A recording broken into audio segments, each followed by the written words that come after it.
Alain. Ok. Et ça, voilà, comme ça, d'accord? D'accord, parfait, merci Et bien. restez là, dans la lumière, Dans Alain. la lumière. Ok. Alors, bonjour, je m'appelle Alain Bourgeois, comme Thierry vient de le dire. Et mon problème, c'est est-ce qu'on est nul en langue, nous? Vous plaisantez.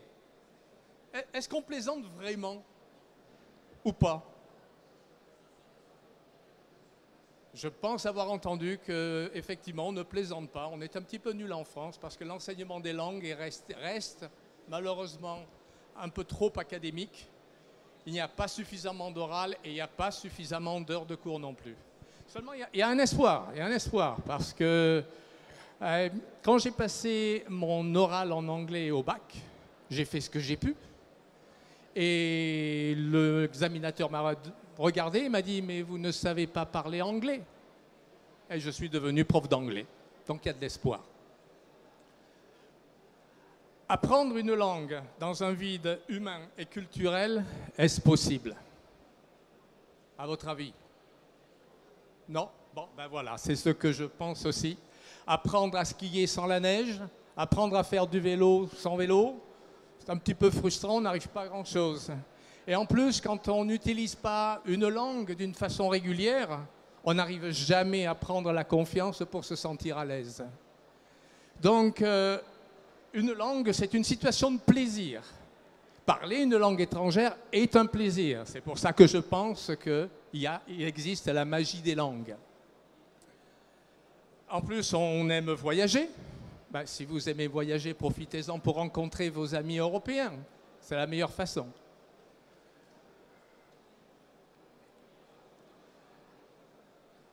Si vous avez un niveau intermédiaire dans une langue, c'est quelque chose de très très précieux. C'est quelque chose sur lequel vous pouvez bâtir un tas de choses. Si vous avez besoin de mettre en pratique vos connaissances linguistiques, facilitez-vous la tâche, donnez un côté ludique et convivial à l'apprentissage de la langue. Vous avez certainement une vraie raison d'apprendre une langue pour des motifs professionnels ou pour des motifs pour des motifs personnels ou eh bien, pourquoi pas mieux connaître vos voisins européens qui seront toujours là pour vous aider. Alors, European Cocktail vous facilite la tâche dans cette recherche, puisqu'il suffit que vous rentriez votre profil sur notre site europeancocktails.com. Nous nous chargeons de trouver les complices linguistiques avec lesquels vous allez partager la langue, pratiquer la langue dans un contexte vraiment ludique et convivial. Nous avons aussi des jeux brise-glace. Ces jeux brise-glace servent à vous aider à pratiquer encore plus la langue. Et c'est important parce que les conversations à bâton rompu ne vont jamais bien loin. Tandis qu'avec les jeux brise-glace, vous avez l'occasion de mieux connaître la personne avec laquelle vous parlez et c'est beaucoup plus facile comme ça. En plus, avec la personne, votre complice linguistique, vous partagez des intérêts, une passion, un sport que vous pouvez que vous échangez lors de votre rencontre. Voilà, donc you're welcome, bienvenidos.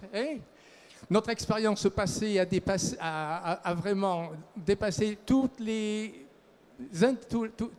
espoirs que l'on avait dans cette méthode. C'est une méthode qui marche. Et si vous avez l'impression que les efforts pour apprendre une langue restent stériles, je suis sûr que European Cocktails peut vous remotiver. On vous trouve où, Alain? Et celui-là. Oui. On vous trouve où dans le stand? Quel stand? Dans le stand 14 ABCD, 14D.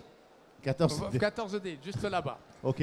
Voilà. Ben, c'est super parce qu'on est hors de temps là. Alors c'est bon. Est-ce que vous avez des questions Est-ce qu'il y a des questions du jury? En fait, j'ai pas tout compris. Je voudrais déjà savoir si c'est en face à face ou tout se passe par Internet. Alors ça se fait en face à face, c'est justement pour ça. Nous donnons l'occasion, il y a des itinérants, il y a un complice linguistique itinérant et l'autre complice linguistique résident et l'un se déplace voir l'autre. C'est un contact visuel. comme je disais, il n'y a pas suffisamment de plaisir dans les langues et ça, simplement en se rencontrant, en étant à l'aise, en établissant une relation conviviale, ludique, que l'on arrive à bien se sentir à l'aise et à pratiquer la langue étrangère que l'on souhaite.